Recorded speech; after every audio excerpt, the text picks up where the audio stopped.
जय शनिदेव। इस दिन शनिदेव की पूजा होती है। काला तिल, काला वस्त्र, तेल, उड़द शनिदेव को अति प्रिय हैं, इसलिए इनके द्वारा शनिदेव की पूजा की जाती है। शनि की दशा को दूर करने के लिए यह व्रत किया जाता है। शनि स्तोत्र का पाठ भी विशेष लाभदायक सिद्ध होता है। शनिवार व्रत कथा। एक समय सूर्य, चंद्रमा, मंगल, बुध, बृहस्पति, शुक्र, शनि, राहु और केतु इन ग्रहों में आपस में झगड़ा हो गया कि हम में सबसे बड़ा कौन है। सब अपने आप को बड़ा कहने लगे। जब आपस में कोई फैसला न हो सका तो सब झगड़ते हुए देवराज इंद्र के पास गए और कहने लगे कि आप सब देवताओं के राजा हैं, इसलिए आप हमारा न्याय करके बताइए कि हम 9 ग्रहों में सबसे बड़ा ग्रह कौन सा है। देवराज इंद्र देवताओं की बात सुनकर घबरा गए और कहने लगे, मुझ में यह शक्ति नहीं है कि मैं किसी को बड़ा या छोटा बताऊं। मैं अपने मुंह से कुछ नहीं कह सकता। हाँ, एक उपाय है।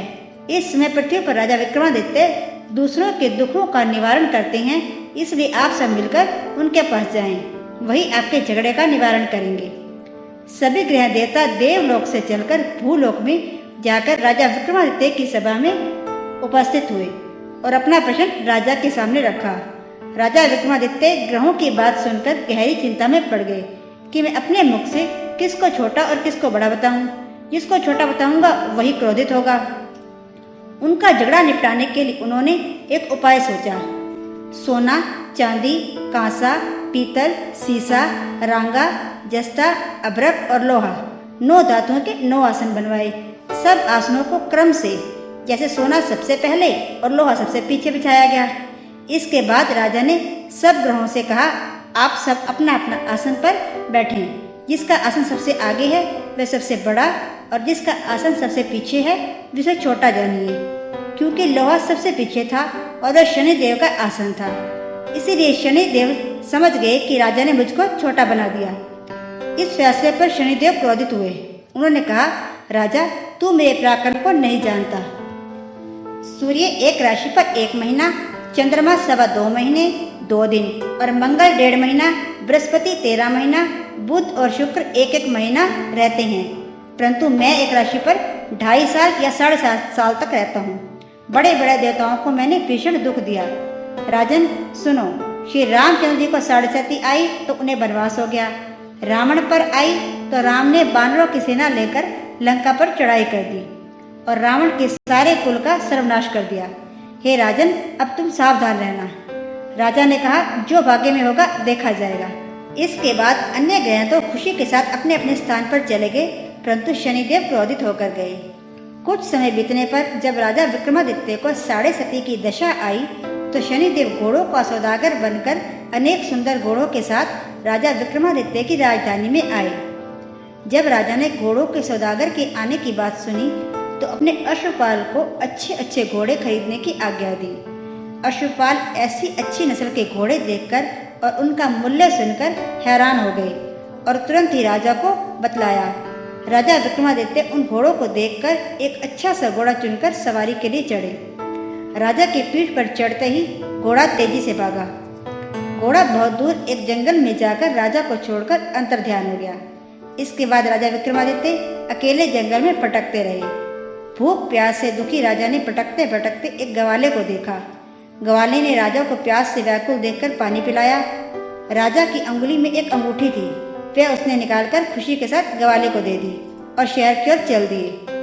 राजा शहर में पहुंचकर एक सेठ की दुकान पर जाकर बैठ गया और अपने आप को उज्जैन का रहने वाला और अपना नाम वीका बताया।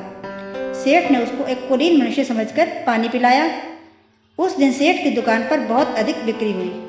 तब सेठ उसको भाग्यवान पुरुष समझकर भोजन करने के लिए अपने साथ घर ले गए। भोजन करते समय राजा ने एक आश्चर्यजनक घटना देखी। जिस खूंटी पर हार लटक रहा था वह खूंटी उस हार को निगल रही थी। भोजन के बाद जब सेठ कमरे में आया तो उसे हार नहीं मिला।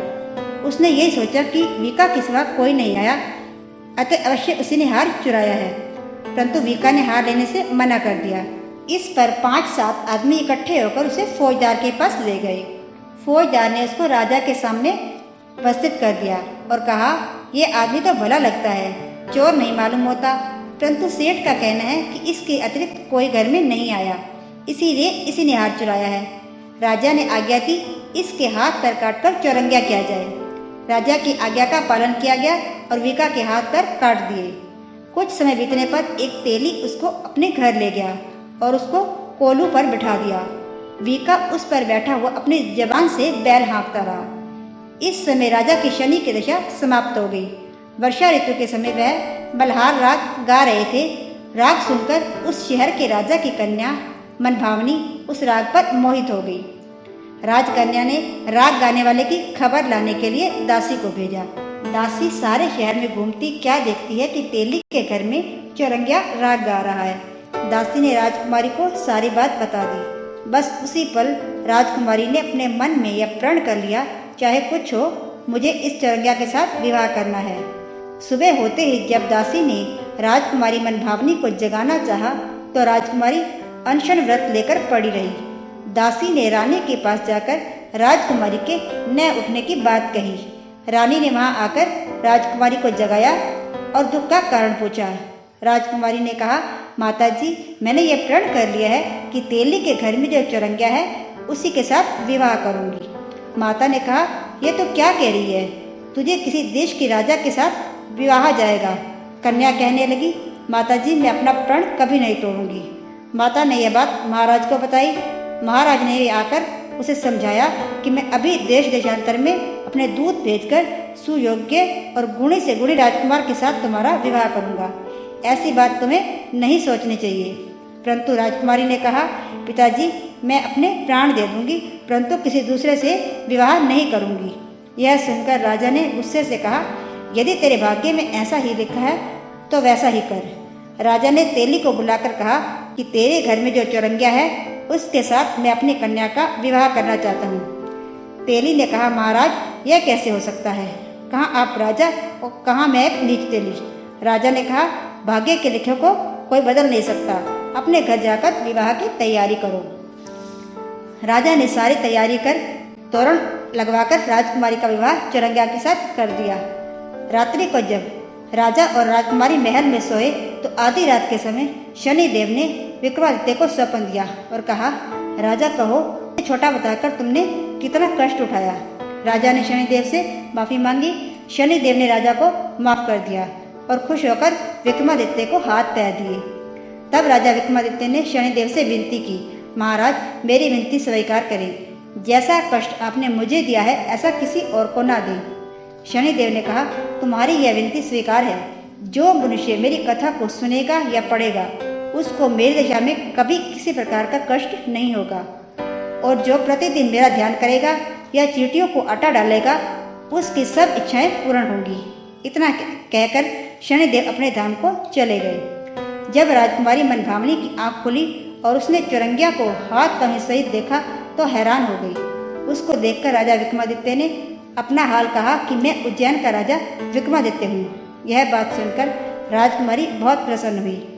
सुबह राजकुमारी से उसकी सखियों ने पिछली रात का हाल पूछा तो उसने पति का समस्त वृत्तांत कह सुनाया। तब सबने प्रसन्नता प्रकट की और कहा कि ईश्वर ने आपकी इच्छा पूरी कर दी। जब उस सेठ ने यह बात सुनी तो राजा विक्रमादित्य के पास आए और उनके पैरों पर गिरकर माफी मांगने लगे कि आप पर मैंने चोरी का दोष लगाया, आप मुझे जो चाहे सजा दें। राजा ने कहा, मुझ पर शनिदेव का कोप था, इसी वजह से यह दुख मुझको मिला। इसमें तुम्हारा कोई दोष नहीं। तुम अपने घर जाकर अपना काम करो, तुम्हारा कोई अपराध नहीं। सेठ बोला, महाराज, मुझे तभी शांति मिलेगी जब आप मेरे घर चलकर भोजन करेंगे। राजा ने कहा, जैसी आपकी इच्छा हो। सेठ ने अपने घर जाकर अनेक प्रकार के व्यंजन बनवाए और राजा विक्रमादित्य को प्रीति भोज दिया। जिस समय राजा भोजन कर रहे थे एक घटना सबको दिखाई दी। जो खूंटी पहले हार को निगल गई थी वह हार को उगल रही थी। जब भोजन समाप्त हो गया तो सेठ ने हाथ जोड़कर बहुत सी मोहरें राजा को भेंट की और कहा कि मेरी श्री कंवरी नाम की एक पुत्री है, आप उसका पाणी ग्रहण करें। राजा विक्रमादित्य ने उसकी विनती स्वीकार कर ली। तब सेठ ने अपनी पुत्री का विवाह राजा के साथ कर दिया। कुछ दिन तक राज्य में निवास करने के पश्चात राजा विक्रमादित्य ने अपने श्वशुर से कहा कि अब मेरी उज्जैन जाने की इच्छा है। कुछ दिन बाद विदा लेकर राजकुमारी मनभावनी, सेठ की कन्या श्री कंवरी तथा दोनों जगह दहेज में प्राप्त अनेक दास दासियां सहित राजा विक्रमादित्य उज्जैन की तरफ चले। जब वे शहर के निकट पहुंचे तो राजा के आने की खबर सुनी और उज्जैन की प्रजा अगवानी के लिए आई। खुशी से राजा अपने महल में पधारे। सारे नगर में भारी उत्सव मनाया गया और रात्रि को दीपमाला की गई। दूसरे दिन राजा ने अपने राज्य में यह घोषणा करवाई कि शनि देवता सब ग्रहों में सर्वोपरि है। मैंने इनको छोटा बताया, इसी से मुझको यह कष्ट प्राप्त हुआ। इस प्रकार सारे राज्य में सदा शनिदेव की पूजा और कथा होने लगी। राजा और प्रजा अनेक प्रकार के सुख भोगती रही। जो कोई शनिदेव की इस कथा को पढ़ता अथवा सुनता है, शनिदेव की कृपा से उसके सब कष्ट दूर हो जाते हैं। व्रत के दिन शनिदेव की कथा को अवश्य सुनना चाहिए। जय शनिदेव।